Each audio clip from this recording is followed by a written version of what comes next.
अगर ये मोबाइल जो है जी सैमसंग ने बनाया है तो उसके सारे मोबाइल जो हैं एक तरह के होंगे जी और ये सैमसंग की क्रिएशन का सबूत हैं। जी अगर ये तमाम इंसान जो हैं खुदा ने बनाए होते तो वो या तो गुड होते या बैड होते। जी तमाम इंसानों के अंदर गुड और बैड का मुतनव्वे होना इस बात का सबूत है कि इनका कोई क्रिएटर नहीं है। तो नोट और S21 दोनों एक ही हैं क्या? जो नोट 10 और S21 दोनों एक ही हैं। वो क्या होता है? सैमसंग के दोनों फोन है ना। नहीं, उनकी परफॉर्मेंस हर मॉडल की एक जैसी है ना। होमो सेपियंस अगर परफॉर्मेंस की बात हो रही है, परफॉर्मेंस की अलग है। अगर नोट 10 की परफॉर्मेंस अलग है और S22 की परफॉर्मेंस अलग है। आपने मेरी बात, आप मेरी दलील दे रहे हैं। अब आप मुझे ये तो आपने अपने गोल में स्कोर कर दिया। मुझे यार खुदा का खौफ करें। खुदा तो आपके नजदीक मौजूद नहीं, किस खुदा का खौफ करूं? तो जो एक चिंपैंजी की मादा है वो कैसे तख्लीक हुई? आई डोंट नो। चूंकि चिंपैंजी के ऊपर ईमान लाना मेरे वर्ल्ड व्यू का हिस्सा नहीं है। मैं कहता हूं ये आपका साइंटिफिक आर्गुमेंट है। ये आपका आर्गुमेंट साइंटिफिक है क्या? ये जो आपने चिंपैंजी की मिसाल दी, आपका आर्गुमेंट साइंटिफिक है? मैं आपका सवाल नहीं समझा। आपने जो अभी कहा ना कि उसका जो आदम का और हव्वा का जो भी आपने कहा कि अंदरूनी साख्त है और उसी तरीके से चिंपैंजी की अंदरूनी साख्त है। नहीं है सेम। ये साइंटिफिक आर्गुमेंट नहीं, सेम नहीं है। ये साइंटिफिक नहीं, मैं आपसे पूछ रहा हूँ, ये सेम नहीं है। मैं पूछ रहा हूं आपका साइंटिफिक आर्गुमेंट। ये सिंपल आर्गुमेंट है। ये सिंपल आर्गुमेंट है आपको समझाने के लिए। आप क्यों डर रहे हैं साइंस का नाम लेते हुए? वो तो आपकी मालिक और खालिक है। मैं आपसे पूछ रहा हूं कि ये साइंटिफिक आर्गुमेंट है जी, यस और नो? जी, यस जी। ठीक है। क्या आप समझते हैं कि साइंटिफिक आर्गुमेंट खुदा को प्रूव या डिस्प्रूव कर सकता है? साइंटिफिक आर्गुमेंट खुदा को प्रूव या डिसप्रूव नहीं कर सकता है। आप इस बात को तस्लीम कर रहे हैं, हवा पैदा हुई। आप उस बात को तस्लीम कर रहे हैं कि साइंस को हम खुदा को डिस्प्रूव करने के लिए नहीं इस्तेमाल कर सकते। तस्लीम कर रहे हैं ना? मैं इस बात को तस्लीम कर रहा हूं, लेकिन साथ ही साथ हम लोग हमारी पोजीशन, फिर साइंस को भी इस्तेमाल कर रहे हैं। हमारी जो पोजीशन नहीं, हम That's very interesting. कंसीडर आपने करेगा। कहा कभी अगर हमारे पास सबूत आया, हाँ। वो सबूत कैसा होगा? साइंटिफिक होगा ना। एग्जैक्टली। साइंस से तो आप प्रूव कर ही नहीं सकते। चूंकि ये मजहब की फील्ड नहीं है, ये साइंस की फील्ड है। ये आप बताएंगे, ये आप बताएंगे। हमारी फील्ड क्या है कि हिदायत किसके ऊपर डिपेंड करती है? हिदायत आदम के वजूद के तस्लीम करने पर डिपेंड करती है। ये मजहब बताएगा कि आदम मौजूद थे या नहीं थे, एंड दैट्स इट। कि मुझे समझा दें कि टाइम और स्पेस की क्रिएशन से पहले जी वो कहाँ खुदा था? जो था वो किस टाइम और स्पेस में एग्जिस्ट करता था? अच्छा। क्योंकि टाइम और स्पेस के बगैर कोई चीज एग्जिस्ट कर नहीं सकती। आप अपने सवाल में जो फैलेसी है वो समझ पा रहे हैं? नहीं सर, मुझे यही समझाइए आप ये कह रहे हैं कि टाइम से पहले खुदा किस टाइम में था? नहीं, मैं ये कह रहा हूँ कि खुदा जो था वो इस टाइम स्पेस फैब्रिक से पहले किस टाइम में ज़मानो मकान में था? टाइम से पहले किस टाइम में था? चूंकि आपने क्रिएटर को अपने जैसा समझा कि जैसे आप टाइम और स्पेस की फैब्रिक में है तो क्रिएटर भी किसी न किसी टाइम स्पेस की फैब्रिक में होगा। यही फॉल्स इक्विवेलेंस है। इसी को अरबी में क़ियासुल गायब अल शाहिद कहा जाता है। इसलिए और यही चीज बुनियादी तौर पर गलत है। जिस तरह वाजिदी साहब कहेंगे कि क्रिएटर है और हम नहीं मान सकते, उसी तरह अगर डॉक्टर पीटर फैनविक ये कहेंगे कि कॉन्शियसनेस ब्रेन से बाहर एग्जिस्ट करती है, आप नहीं मानेंगे। वाजिदी साहब आगे चलते हैं। मैं आगे चलना चाह रहा हूँ। हाँ। आप मुझसे वो सवाल करें कि जिसके ऊपर हमारे मजहब का या हमारा जो तस्वुर है खुदा है वो खड़ा हुआ है। आप उसको चैलेंज करें ना। आप उसको ना चैलेंज करके वो चीजें चैलेंज कर रहे हैं कि जो इररिलेवेंट है। नहीं, साइड पे क्यों? उसका जवाब दीजिए। नहीं, मैं इस सवाल को साइड पे रख देता हूँ ना, क्योंकि मुझे आगे जाने का शौक है। मुझे क्या कहते हैं बकायदा, यानी जहाँ सवाल नहीं है तो उसको साइड पे चल भाई। इसका मतलब ये है कि ईवल का जो क्रिएटर है वो गॉड है। हमारा तो मुकद्दमा यही है। हम तो उसको खालिक शर भी मानते हैं, खालिक खैर भी मानते हैं, लेकिन कासिब शर, गॉड इज ईवल। यही बुनियादी गलती है। चूंकि अभी मैंने आपको एक मिसाल दी थी ना एग्जाम की, तो क्या मैं आपके नजदीक क्या मेरे जो स्टूडेंट्स हैं, क्या मेरे स्टूडेंट्स हक बजानिब होंगे कि वो कहें कि हमारे टीचर को कुछ नहीं पता, उसने 3 जो है गलत? मुझे ये बताइएगा कि तो खल्क़ शर बुरा नहीं है, कस्बे शर बुरा है।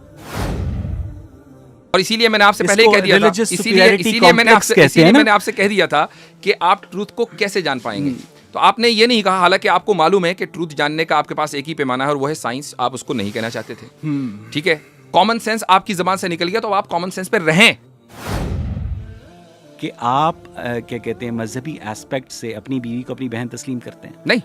अच्छा, आपने हमारे ऊपर इल्जाम लगा कि अरे यहाँ से निकली तो उससे कैसे इंटरकोर्स कर लिया? हम लोग सवाए फर्स्ट कजन्स के हम दुनिया की हर औरत से जो इख्तिलात है उसको जायज समझते हैं। Exactly, this is our argument कि हमें हर वो चीज जो खुदा करता है उसका मालूम होना जरूरी नहीं है। हमारा तो आर्ग्यूमेंट ही इस बात के ऊपर है कि हमारी नॉलेज लिमिटेड है, हमारी हिकमत लिमिटेड है और खुदा की नॉलेज अनलिमिटेड है, खुदा की हिकमत अनलिमिटेड है। तो जब उसकी नॉलेज हिकमत अनलिमिटेड और हमारी नॉलेज लिमिटेड है तो हम उसकी अनलिमिटेड नॉलेज को अपनी लिमिटेड नॉलेज में कैसे या लिमिटेड जहन में कैसे समझ सकते हैं? एक साल आ गया था, यानी साल में वजूद में आ गया था जब कायनात बन रही थी। उसमें क्या साल वजूद में आ गया था जब कायनात बन रही थी। सर वो एक फर्जी हाइपोथेटिकल ईयर है। हाइपोथेटिकल है ना, ये भी हाइपोथेटिकल है। अच्छा ये भी इस्तिआरा है। अच्छा ये भी इस्तिआरा है की जो हदीस तो आपके यहाँ इस्तिआरा है। साइंस में जो इतनी रियलिस्टिक मुस्लिम की जो उसमें हदीस इस्तिआरा अलाउड है और जो चीजें कुरान और साइंस सुन्नत में इस्तिआरा अलाउड है। आप ही तो कह रहे हैं। क्या अभी तो आपने कहा कि हाइपोथेटिकल है। वो मॉडल समझाने के लिए, मॉडल समझाने के लिए, ये भी समझाने के लिए। अच्छा ये वैसे ऐसा हुआ नहीं था, ऐसा हुआ नहीं था, कोई जरूरी नहीं है। अच्छा ठीक, ये सिर्फ समझाने के लिए है। अच्छा, क्या आप इस बात से मुत्तफिक हैं कि मादा खुद को वजूद बख्श सकता है? नहीं। तो फिर हम यहाँ क्या कर रहे हैं, कैसे आए? तो आपने हमें ये बात बताई, हमने वो ले लिया, ठीक है। अब हमें ये बताएं कि भाई हम फिर मादा अपने आप को वजूद कैसे बख्शता है, कैसे अपने आप को कैसे एग्जिस्ट करता है खुद ब खुद? मुझे ये बताइए। मुझे साइंस के पास इस वाई का जवाब नहीं है। मैं वाजदी साहब आपसे ऑनेस्टली हम कोई साइंटिस्ट ये नहीं कहता कि हमें बिग बैंग के कॉज का पता है, हमें बिग बैंग के कॉज का नहीं पता। यानी दावा करते हैं बिग बैंग का, लेकिन नहीं पता कि कैसे हुआ। हमें ये नहीं पता। तो जब हम ये कहें कि आदम मौजूद थे तो और ये कहें कि हमें नहीं पता कैसे पता, तो हमारे ऊपर एतराज हो जाता। इंसान की तख्लीक का मकसद क्या है? इम्तिहान, जिसका नतीजा उसे पहले ही पता है। बिल्कुल। तो ये कैसा इम्तिहान हुआ? मुझे पता है अपने स्टूडेंट का नतीजा, मुझे मालूम है इनमें कौन फेल होगा कौन पास होगा, जबकि मेरे पास लिमिटेड नॉलेज है। ठीक है, चलें फिर अब मैं समझाता हूँ आपको। मेरा ख्याल है कि आज की गुफ्तगू जो समझना चाहेंगे इस चीज को, मसला तकदीर पर दोबारा कर लेंगे। चले ठीक है। मेरा नाम अवैस इकबाल है और मैंने तकरीबन पिछले 15 साल पाकिस्तान के मीडिया में जॉब की है। मैं दुनिया के तमाम मज़ाहिब को मैन मेड समझता हूँ, चाहे उसके अंदर हिंदुइज़्म हो, इस्लाम हो, क्रिश्चियनिटी हो, जूडाइज़म हो, बुद्धिज़्म हो। एक एथीस्ट के नज़दीक दुनिया के तमाम मज़ाहिब जो होते हैं वो मैन मेड होते हैं। आपके पास खुदा की, चूंकि मौजू खुदा का वजूद है, अभी हम मजहबी खुदा के ईसाई वाला वर्जन है कि इस्लाम वाला वर्जन है, उस पर तो बात ही नहीं कर रहे हैं। हमारे पास किसी हम ये कायनात के क्रिएटर का कोई भी एविडेंस, कंक्लूसिव एविडेंस आपके पास नहीं है। आपको नहीं लगता कि the absence of evidence is not the evidence of absence? You are absolutely right, and you are using Carl Sagan's phrase which he used for extraterrestrial beings, जो उसने aliens के लिए इस्तेमाल किया था कि absence of evidence is not evidence of absence। हमारे पास कोई evidence नहीं है कि ऐसा कोई भी जो creator है वो इस time और space के fabric से beyond exist करता है और उसने अदम से इस कायनात को वो वजूद में लेकर आया है। हमारे पास ऐसा कोई evidence नहीं है। ये दावा आप लोगों ने किया है कि इस कायनात का कोई खुद। आपके नजदीक ट्रूथ तक, किसी भी चीज के ट्रूथ तक पहुंचने का आखिर कोई तो तरीका होगा ना। आप डिनाइल में तो नहीं रह सकते कि मैं तो सच्चाई को जानता ही नहीं हूं। मुझे नहीं लगता, अगर आपके पास सॉलिड दलील है तो वो सॉलिड दलील कोई भी हो सकती है। अगर आप मुझे बताइए कि इस कायनात का एक खाने की मिसाल ले लेते हैं। अगर आप मसलन सर प्लीज, इस कायनात का एक खुदा है, ये दावा रिलीजन ने किया है, आपने किया है, मैंने नहीं किया, हमें नहीं, इससे पहले हमें नहीं पता था। अब आप इस दावे को किसी भी ऐसी दलील से साबित कर दें जो मुझे समझ आ जाए, जो हमारे ऑडियंस को समझ आ जाए। ठीक, ये कॉलिंस डिक्शनरी है, इसमें जो बर्डन टू प्रूव अगर आप डालेंगे, इसमें जो एंट्री है वो ये लॉ में, a claimant is someone who asks to be given something which they think they are entitled to. ठीक है, सिंपल सी बात है। आप मुद्दई अगर हैं, यानी मिसाल के तौर पर मैं अपने मकान में रह रहा हूँ और आप आकर ये दावा करें कि यासिर साहब ये मकान मेरा है, ठीक है, तो मुद्दई आप होंगे, मैं मुद्दाले होऊंगा, ऑब्वियसली बात है। तो बर्डन टू प्रूफ आपके ऊपर होगा। आप बर्डन ऑफ प्रूफ लेने को तैयार नहीं। सुन लीजिए, मैं मुद्दई, आप मुद्दई होंगे और मैं मुद्दाले होऊंगा। मेरा काम दलील देना नहीं होगा, आपका काम दलील देना होगा। क्यों? इसलिए कि मैं उस मकान में रहता आ रहा हूं। ये इंसानियत शुरू से किसी मरकजी खुदा में बिलीव करती आ रही है।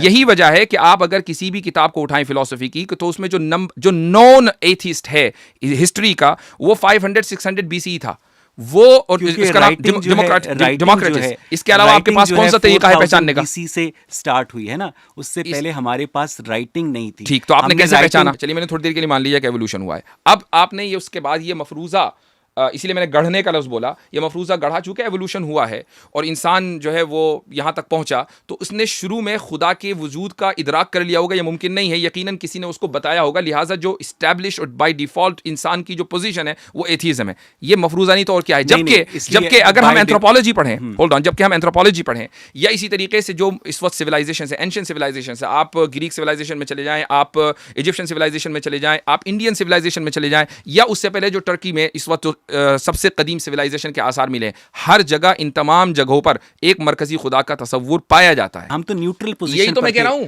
हम तो न्यूट्रल, आपने तो मेरी बात की तस्दीक कर दी। हम तो न्यूट्रल पोजीशन पर थे कि जनाब हम नहीं जानते। अब आप मुझे, आपने मेरी बात की तस्दीक कर दी कि डिफॉल्ट पोजीशन। मुझे सिर्फ इतना बता दें जी, 1 लाख साल पहले प्लैनेट अर्थ के ऊपर इंसान रहते थे? I don't know. You don't know? No, I don't know. आप कभी शिकागो के फील्ड म्यूजियम में गए? गया हूँगा, लेकिन आई डोंट नो। नहीं, आपको पता है कि जो एनाटॉमिकली मॉडर्न ह्यूमंस हैं वो इस प्लैनेट अर्थ के ऊपर 2.5 लाख साल। क्या हम इर्तिका पर बहस कर रहे हैं? नहीं, मैं सिर्फ आपकी मैं अंडरस्टैंडिंग की बात कर रहा हूँ कि आपके नजदीक, जिस तरह बहुत सारी चीजें आपको नहीं पता। अच्छा, अब चले, मुझे नहीं पता होंगी। हाँ, मुझे भी नहीं पता। वाजिदी साहब, इंसान इस प्लैनेट अर्थ के ऊपर कब से है? अल्लाहु आलम। आपको हजरत आदम का नहीं पता? नहीं, हजरत आदम का पता है, लेकिन ये नहीं पता कि वो कब आए थे, ये हमें बताया नहीं गया। अच्छा, इसका मतलब ये है कि जो तारीख इब्ने कसीर है उसके अंदर ये लिखा गया है कि जहाँ तक मैंने पढ़ा है, correct me if I am wrong, आप यस यू आर रॉन्ग, तो पहले मेरी सुन तो लेना सर। नहीं, मुझे मालूम है आप क्या कहना चाह रहे हैं, आई नो। ठीक है, आपके नजदीक हजरत आदम जो हैं वो इस प्लैनेट अर्थ पर कब थे? I don't no. आपको नहीं पता? इवन आपके पास वो 1 लाख साल पहले भी हो सकते हैं। हाँ, सही है, लेकिन बहुत सारे वो 2 लाख साल भी पहले भी हो सकते हैं, क्योंकि इसमें रिलीजन का कोई लेना देना नहीं है। रिलीजन का ताल्लुक है, वो पहले मुसलमान थे जी, तो अल्लाह ताला के नबी थे। ये हिस्ट्री से ताल्लुक करती है, रिलीजन से नहीं। आपके पास भाई आप भी बताइए कि अगर अल्लाह के नबी थे तो क्या हर अल्लाह के नबी का नाम हमें मालूम होना जरूरी है? 1 लाख के करीब से जायद जो है अंबिया हैं, कुरान में 1 लाख से जायद अंबिया का नाम है? नहीं है, बल्कि अक्सर अंबिया का नाम हमें नहीं पता है। अच्छा, इसलिए कि हमारी हिदायत का जो डिपेंड करता है, इस पे नहीं करता कि हजरत आदम कब थे, इस पे डिपेंड करता है कि हजरत आदम मुसलमान थे, और उस पर हम तस्लीम करते हैं। फिर हम एवोल्यूशन के ऊपर जा रहे हैं। नहीं, एवोल्यूशन पे नहीं जा रहे, ये एवोल्यूशन ही का सवाल है। नहीं, एवोल्यूशन का सवाल नहीं, एवोल्यूशन ही का सवाल है। अगर आप, वो अव्वल बशर थे, उनसे पहले कोई इंसान, अल्लाहु आलम, आई डोंट नो। ठीक है, आप कब थे वो? ये जब भी होंगे, अभी तो बताया मैंने। कहाँ थे वो? आई डोंट नो, आपको ये भी नहीं पता? अच्छा, आपको ये पता है कि हज़रत आदम के कितने अरसे के बाद हुज़ूर सल्लल्लाहु अलैहि वसल्लम इस्लाम लेकर आए? अगर मुझे ये पता चल जाए तो मैं ये ना बता दूं आपको कि हज़रत आदम कब थे?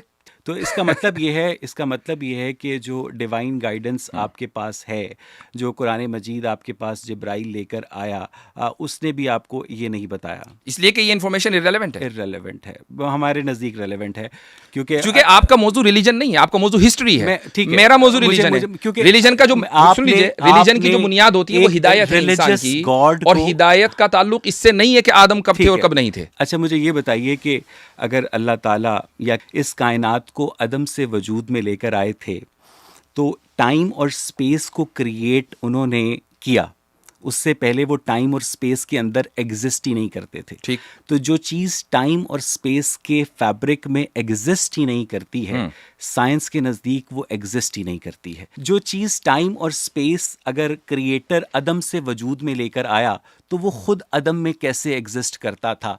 और इस यूनिवर्स को बनाने का रॉ मटेरियल, जो कि हमारे पास 75% हाइड्रोजन है, ये यूनिवर्स जो है, इस कायनात को बनाने का रॉ मटेरियल वो क्रिएटर कहाँ से लेकर आया?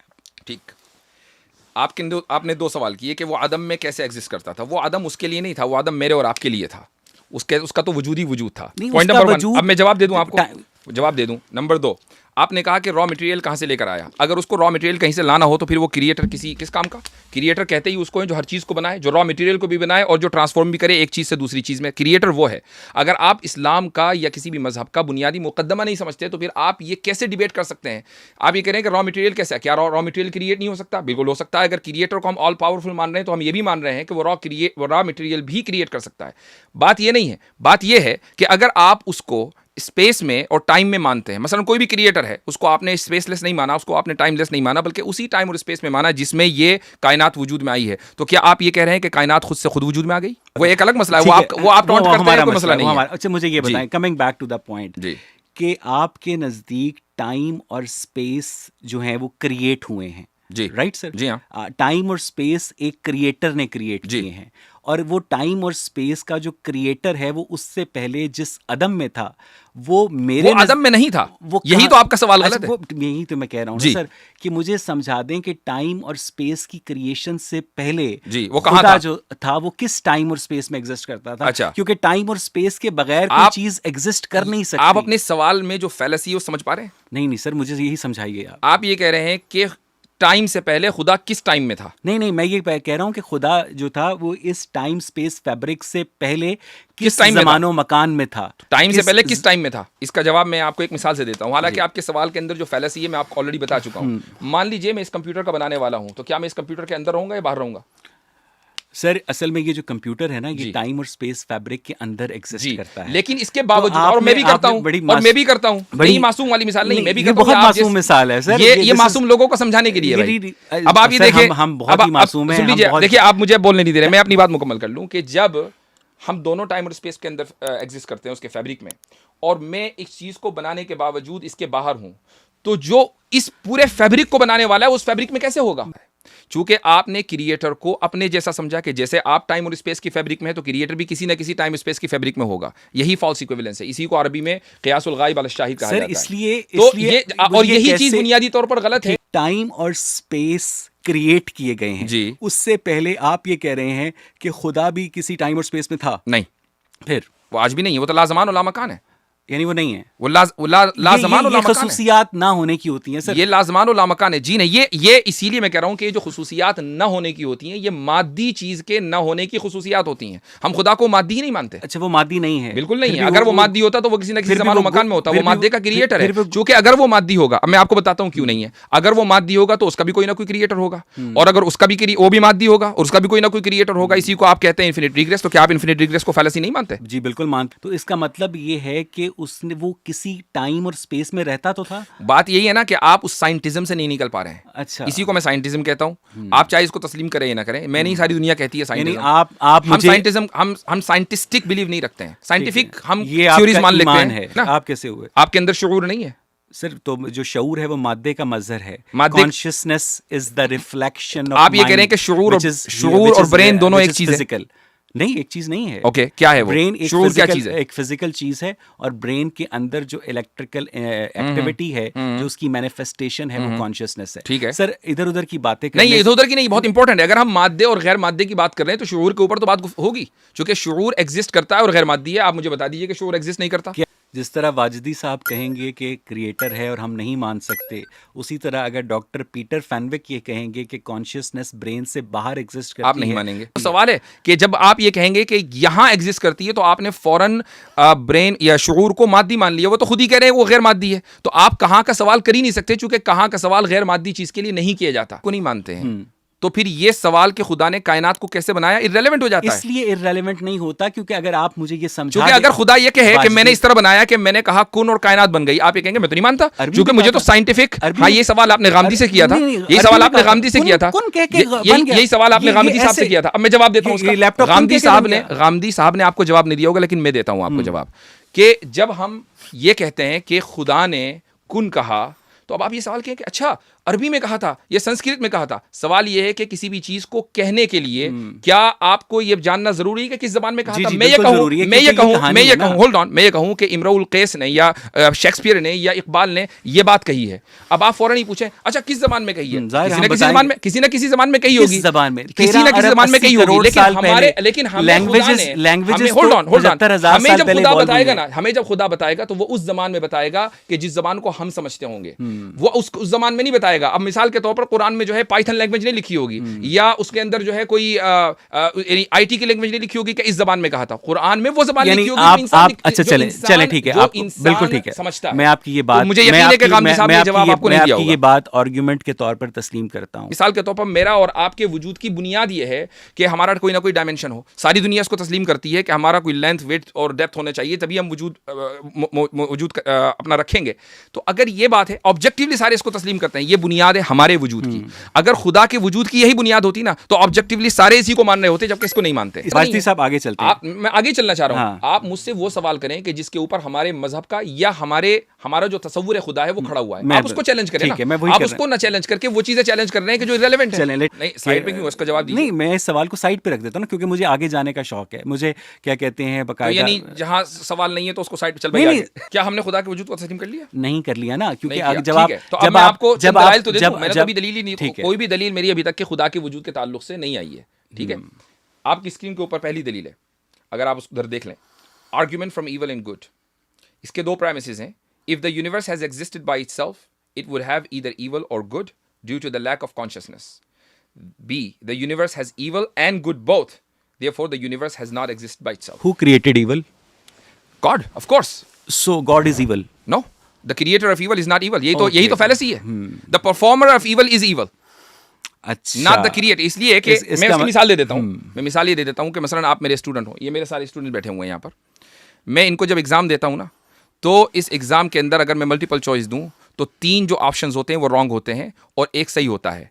अगर ये कहें कि यार ये कैसा उस्ताद है कि ये 3 उसने रॉन्ग दे दिए, इसको खुद कुछ नहीं पता है, वो मैंने इसलिए दिए हैं ताकि मैं इनकी नॉलेज को जांचूं। जब हमारा बुनियादी मजहबी मुकद्दमा ये है, और सिर्फ मेरा नहीं, तमाम ईसाइयों का, तमाम यहूदियों का, तमाम मुसलमानों का, सारे जितने भी अहले मज़ाहिब हैं जो मोनोथीस्टिक रिलीजन है, हम इस दुनिया के अंदर एक इम्तिहान के लिए हैं कि हम अपनी खुदा को पहचानें। अगर पहचान लेंगे तो जन्नत में जाएंगे और नहीं पहचानेंगे तो जहन्नम में जाएंगे। अगर हमारा बुनियादी मुकद्दमा ये है तो उस मुकद्दमे के सही होने के लिए ईवल का होना ज़रूरी है इस दुनिया में। और अगर आप ये कहते हैं कि ये कायनात खुद से खुद वजूद में आ गई है या किसी मादे ने बता दिया, तो फिर क्या इस कायनात के अंदर ईवल पॉसिबल था? आपने मेरे सवाल का जवाब नहीं दिया। नहीं, मुझे मेरे सवाल का देखिए, मेरे सवाल का जवाब दें आप अगर लेके जाएंगे मुझे तकदीर के मसले पर, तो हम कभी भी इस सेशन को मुकम्मल नहीं कर पाएंगे। ईवल का मतलब ये है, इसका मतलब ये है कि ईवल का जो क्रिएटर है वो गॉड है। हमारा तो मुकद्दमा यही है।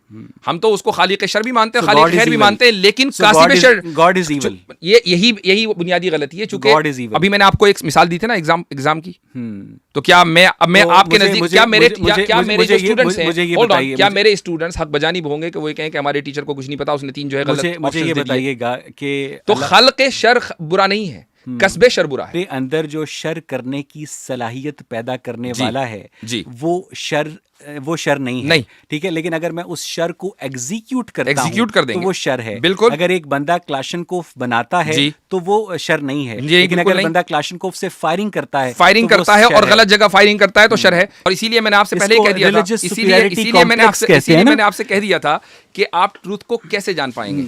तो आपने ये नहीं कहा, हालांकि आपको मालूम है कि ट्रूथ जानने का आपके पास एक ही पैमाना है और वो है साइंस। आप उसको नहीं कहना चाहते थे, ठीक है। कॉमन सेंस आपकी जबान से निकल गया तो आप कॉमन सेंस पे रहें। एक मिनट होल्ड, मैं यही रुक जाइए। क्या कॉमन सेंस ये नहीं है कि एक मर्द एक औरत के पेट से निकलता है, तो इसका उल्टा क्यों नहीं हो सकता? वाह वाह वाह वाह, तो मुझे ये नहीं, इसमें मुझे बता दीजिए, अगर ये औरत की लिए इंफीरियरिटी है कि एक औरत आदम की पसली से बने, तो क्या ये मर्द के लिए इंफीरियरिटी नहीं है कि एक मर्द औरत के पेट से पैदा हो? मुझे ये बताइएगा कि महज इसलिए आप उसको इंफीरियरिटी नहीं मानते चूंकि दुनिया इसी तरीके से चल रही है। मुझे ये बताइएगा, आपको वो चीज इसलिए आपको वो चीज इसलिए उस पर एतराज हो रहा है चूंकि वो एक किताब के अंदर आ गया, मुकद्दस किताब। एग्जैक्टली, वो एक मुकद्दस। तो अगर हम कॉमन सेंस की बात करें तो ये चीज बिल्कुल कॉमन सेंसिकल है कि एक औरत मर्द की पसली से पैदा हो सकती है, जिस तरह एक मर्द औरत के पेट से पैदा हो सकता है। कि आप क्या कहते हैं, मजहबी एस्पेक्ट से अपनी बीवी को अपनी बहन तस्लीम करते हैं? नहीं। अच्छा, आपने हमारे ऊपर इल्जाम लगा कि अरे यहां से निकली तो उससे कैसे इंटरकोर्स क्योंकि कर लिया?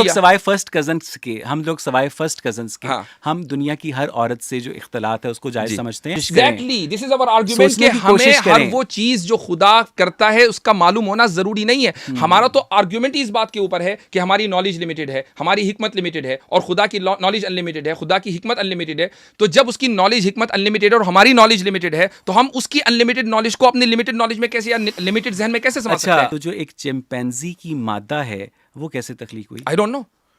चूंकि चिंपैंजी के ऊपर ईमान लाना मेरे वर्ल्ड व्यू का हिस्सा नहीं है। चिंपैंजी को मैं देख रहा हूं, तो हम खुदा के वजूद पर बात कर रहे हैं, जो खुदा है और एवोल्यूशन। और मैं आपको बता दूं, आप ये कह रहे हैं कि अच्छा ठीक है नहीं करती, मैं कहता हूं ये आपका साइंटिफिक आर्गुमेंट है। ये आपका आर्गुमेंट साइंटिफिक है क्या? ये जो आपने चिंपैंजी की मिसाल दी, आपका आर्गुमेंट साइंटिफिक है? मैं आपका सवाल नहीं समझा।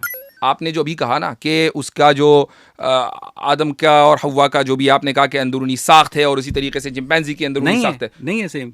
ये साइंटिफिक आर्गुमेंट नहीं, सेम नहीं है। ये साइंटिफिक, मैं आपसे पूछ रहा हूँ, ये सेम नहीं है। मैं पूछ रहा हूं आपका साइंटिफिक ये सिंपल आर्गुमेंट है, ये सिंपल आर्गुमेंट है आपको समझाने के लिए। आप क्यों डर रहे हैं साइंस का नाम लेते हुए? वो तो आपकी मालिक और खालिक है। आप बताइए साइंटिफिक आर्गुमेंट है। मुझे नहीं पता कि आपको साइंस से इतनी चिढ़ क्यों है। नहीं, मुझे नहीं है। और आप उसी साइंस की बदौलत जो है लोगों तक अपना पैगाम पहुंचा रहे हैं। मुझे साइंस से दिलचस्पी नहीं है, मैं साइंटिफिक डिवाइसेस इस्तेमाल कर रहा हूं। मैं आपसे पूछ रहा हूं कि ये साइंटिफिक आर्गुमेंट है जी, यस और नो? जी, यस जी। ठीक है। क्या आप समझते हैं कि साइंटिफिक आर्गुमेंट खुदा को प्रूव या डिस्प्रूव कर सकता है? साइंटिफिक आर्गुमेंट खुदा को प्रूव या डिसअप्रूव नहीं कर सकता है। आप इस बात को तस्लीम कर रहे हैं, हवा पैदा हुई। आप उस बात को तस्लीम कर रहे हैं कि साइंस को हम खुदा को डिस्प्रूव करने के लिए नहीं इस्तेमाल कर सकते। तस्लीम कर रहे हैं ना? मैं इस बात को तस्लीम कर रहा हूं, लेकिन साथ ही साथ हम लोग हमारी पोजीशन, फिर साइंस को भी इस्तेमाल कर रहे हैं। हमारी जो पोजीशन नहीं, हम That's very हमारी interesting. जो साहब जिस पोजीशन को एग्नोस्टिसिज्म कहते हैं, आप एग्नोस्टिक नहीं है। मैं अपने आप को एथीस्ट/एग्नोस्टिक कहता हूं। ये अभी नया इजाफा हुआ मेरे लिए, इंकिशाफ है। इसीलिए मैंने शुरू में पूछ लिया था आपसे कि सर आप एथीस्ट हैं। आपने कहा जी मैं तो कंसीडर आपने कहा कभी अगर हमारे पास सबूत आया, वो सबूत कैसा होगा? साइंटिफिक होगा ना? एग्जैक्टली। साइंस से तो आप प्रूव कर ही नहीं सकते। मैं अपने नाजरीन के लिए स्क्रीन के ऊपर ये जरूर दिखाना चाहूंगा, नेशनल एकेडमी ऑफ साइंस का इक्तिबास है, आप भी देख सकते हैं। Science doesn't have the process to prove or disprove the existence of God. Science studies and attempts to explain only the natural world while God in most religion is supernatural. तो आपने सुन लीजिए, मैं रिलीजियस पैराडाइम के बाहर मजहबी खुदा को science के जरिए डिसप्रूव कर सकता हूं, आपने अभी बोला। और अभी मैंने नेशनल एकेडमी ऑफ साइंस का इक्तिबास दिखा दिया, इन मोस्ट रिलीजन। इसका मतलब कि आप रिलीजियस खुदा को भी साइंस के जरिए डिसप्रूव नहीं कर सकते। तो आप किस दलील का इंतजार कर रहे हैं कि खुदा को माने? एक तरफ आप ये कहते हैं कि जी हम साइंस की बुनियाद पर गॉड को एग्जिस्ट मान ही नहीं सकते। चलो ठीक है, हमने मान लिया। जब आपको हम इख्तिबास दिखाते हैं तो आप उसको डिसप्रूव कर देते हैं। आप ये बताइए कि आप टोपी में डाल दिया जाए, तो भाई वो कौन सी साइंस है कि जिसको हम माने? क्या सिर्फ दुनिया के अंदर अवैस इकबाल साहब की साइंस चलेगी? अब क्या हम पाकिस्तान और इंडिया और अमेरिका के स्कूलों और कॉलेजों से साइंस हटाकर अवैस इकबाल साहब का निसाब चला दें? यार खुदा का खौफ करें। खुदा तो आपके नजदीक मौजूद नहीं, किस खुदा का खौफ करूं? इंसान को और चिंपैंजी को और ज़राफ़े को, तमाम इस ज़मीन पर मौजूद जानदारों को आपके अल्लाह ताला ने मट्टी का पुतला बनाकर बनाया है। तो ये आज 21वीं सदी में अभी आपने कहा कि उनको भी ऐसे ही बनाया जिस तरह से आदम और हव्वा को बनाया। ऐसे नहीं, मैंने ये कहा कि उनको अल्लाह ताला ने आदम अलैहिस्सलाम को जिस तरीके से अपने हुक्म के जरिए वजूद बख्शा है, ऐसे ही तमाम कायनात को और उसके अंदर तमाम जानदार हैं उनको भी वजूद बख्शा है। मेरा यह दावा या किसी भी मजहब का यह दावा हरगिज़ नहीं है कि जिस तरीके से आदम अलैहिस्सलाम का पुतला बना था ऐसे ही चिंपैंजी का भी पुतला बना होगा, और ऐसे ही जो है वो जो दूसरे भी हैवानात हैं उनका पुतला। हमारा ये दावा नहीं है, चूंकि ये मजहब की फील्ड नहीं है, ये साइंस की फील्ड है। ये आप बताएंगे हमारी फील्ड क्या है कि हिदायत किसके ऊपर डिपेंड करती है? हिदायत आदम के वजूद के तस्लीम करने पर डिपेंड करती है। ये मजहब बताएगा कि आदम मौजूद थे या नहीं थे, एंड दैट्स इट। कुरान करीम तमाम रिलीजियस फिनोमेना को नहीं बताता है, कुछ रिलीजियस फिनोमेना को बताता है। मैं हैरत में हूं कि आप दिन रात साइंस करते हैं, और इतना मोतबर इक्तिबास आपके सामने आ गया और उसमें यह लिखा हुआ है कि आप मजहब को साइंस की बुनियाद पर या मजहबी खुदा को जज कर ही नहीं सकते, फिर आपको साइंस चाहिए। तो ये जो कॉन्ट्रडिक्शन है आपके वर्ल्ड व्यू में, आई फेल टू अंडरस्टैंड कि भाई इसमें वाकई सिंसियरिटी कहीं है कि नहीं, यह एक जिद है। आई एम सॉरी कि मेरे अल्फाज आपको बुरे लग रहे होंगे, लेकिन मुझे ऐसा लग रहा है कि ये एक तरह का यानी इसमें सिंसियरिटी नहीं बल्कि एक तरह के समझ लीजिए कि जिद है कि नहीं, मुझे मानना नहीं है, चाहे कुछ भी हो जाए, मैं साइंस का सहारा लूं, इधर जाऊं उधर जाऊं, लेकिन मानना नहीं है। तो ठीक है, वो एक अलग मसला है, वो आपकी पर्सनल ओपिनियन है। एक दलील आ गई है, मैं अब आगे बढ़ना चाहता हूं दूसरी दलील की तरफ। आप सवाल ये कि दूसरी दलील को क्यों नहीं सुनना चाह रहे? क्योंकि आप मुझे पहली दलील के ऊपर मुतमईन नहीं कर। कोई बात नहीं, ठीक है, मुतमईन करना मेरा काम नहीं है ना मेरा भाई। लेकिन मेरा मसला सिर्फ मुतमईन करना मेरा काम नहीं है। ठीक है, मुझे सिर्फ ये बताइए कि अल्लाह ताला ने अगर इंसान को स्पेशल क्रिएशन के जरिए क्रिएट किया है, ठीक है, स्पेशली क्रिएट किया है, ठीक है, और उसके बाद बाकायदा उससे सजदा, वो सारी फरिश्तों को उससे सजदा भी करवाया है और उसकी पसली से हवा को पैदा भी किया है, तो बकिया जो लाइफ फॉर्म्स हैं वो क्या स्पेशली क्रिएट हुई हैं या इवॉल्व हुई हैं? इसलिए कि वो मुकल्लफ नहीं है। मुकल्लफ सिर्फ इंसान है, तो इंसान की तख्लीक को आप ये कह सकते हैं कि ये स्पेशल है, लेकिन बकिया जो लाइफ है वो मुकल्लफ नहीं है। वो किसी भी तरीके से तख्लीक हो। एक साल आ गया था, यानी साल में वजूद में आ गया था जब कायनात बन रही थी। उसमें क्या साल वजूद में आ गया था जब कायनात बन रही थी? सर वो एक फर्जी हाइपोथेटिकल ईयर है। हाइपोथेटिकल है ना, ये भी हाइपोथेटिकल है। अच्छा, ये भी इस्तिआरा है। अच्छा, ये भी इस्तिआरा है। जो तो आपके यहाँ इस्तिआरा है, साइंस में जो इतनी रियलिस्टिक है मुस्लिम की जो उसमें हदीस इस्तिआरा अलाउड है, और जो चीजें कुरान और साइंस में इस्तिआरा अलाउड है, आप ही तो कह रहे हैं। क्या? अभी तो आपने कहा कि हाइपोथेटिकल है, वो मॉडल समझाने के लिए, मॉडल समझाने के लिए, ये भी हाँ। समझाने के लिए। अच्छा, ये वैसे ऐसा ये हुआ भी नहीं था, समझाने के ऐसा लिए हुआ है, नहीं कोई था। जरूरी नहीं है। अच्छा ठीक, ये सिर्फ समझाने के लिए है से कि चूंकि सबका डायमेंशन एक है, सब एक ही डायमेंशन जी में हाँ। एग्जिस्ट करते हैं। गलत कहा था। नहीं, मैं पूछ रहा हूँ, ओके। तो क्या वहां पर इन्फिनिट रिग्रेस जो है वो लागू नहीं हो सकता? राइट? कहाँ पर? अगर एक ही डायमेंशन में सारे डोमिनो एग्जिस्ट करें तो वहां पर इन्फिनिट रिग्रेस जो है वो सही नहीं होगा। जी हाँ, बिल्कुल। अब ये आपने थोड़ा सा अपने तसव्वुर के अंदर मॉडिफिकेशन की है, जो कि पहले आपने कहा नहीं मादी वजूद के अंदर हम इन्फिनिट रिग्रेस के कायल हैं। अब जब मैंने एक मिसाल मादी वजूद की दे दी तो आपने फौरन थोड़ा सा उसके अंदर मॉडिफिकेशन किया। अच्छा, क्या आप इस बात से मुत्तफिक हैं कि मादा खुद को वजूद बख्श सकता है? नहीं। तो फिर हम यहाँ क्या कर रहे हैं, कैसे आए? तो आपने हमें ये बात बताई, हमने वो ले लिया, ठीक है। अब हमें ये बताएं कि भाई हम फिर मादा अपने आप को वजूद कैसे बख्शता है, कैसे अपने आप को कैसे एग्जिस्ट करता है खुद ब खुद? मुझे ये बताइए, मुझे बता दीजिए। मुझे साइंस के पास इस वाई का जवाब नहीं है। मैं वाजदी साहब आपसे ऑनेस्टली हम कोई साइंटिस्ट ये नहीं कहता कि हमें बिग बैंग के कॉज का पता है, हमें बिग बैंग के कॉज का नहीं पता यानी है। दावा करते हैं बिग बैंग का, लेकिन नहीं पता कि कैसे हुआ। हमें ये नहीं पता। तो जब हम ये कहें कि आदम मौजूद थे तो, और ये कहें कि हमें नहीं पता कैसे पता, तो हमारे ऊपर एतराज हो जाता है। अगर आप किसी चीज को देखेंगे तो मानेंगे, जी हाँ, अगर नहीं देखेंगे तो नहीं मानेंगे। जाहिर है। आपने अपने आप को देखा कभी? जी, शीशे में देखा है। वो आपकी बॉडी है, आपको ही है। अच्छा, मुझ में और मेरी बॉडी में क्या फ़र्क है? फ़र्क ये है कि आपका जो मुशाहिदा ज़ात है, जो आपका इनर सेल्फ है, वो बता दीजिए आपने शीशे में देखा हो, हम भी देख लें भाई अपना इनर सेल्फ। इंसान की तख्लीक का मकसद क्या है? इम्तिहान, जिसका नतीजा उसे पहले ही पता है। बिल्कुल। तो ये कैसा इम्तिहान हुआ? मुझे पता है अपने स्टूडेंट का नतीजा, मुझे मालूम है इनमें कौन फेल होगा कौन पास होगा, जबकि मेरे पास लिमिटेड नॉलेज है। ठीक है, चलें आपको नहीं फिर। समझ में, अब मैं समझाता हूँ आपको। मेरा ख्याल है कि आज की गुफ्तगू जो है समझना चाहेंगे इस चीज़ को? मसला तकदीर पर दोबारा कर लेंगे। चले ठीक है। ठीक है।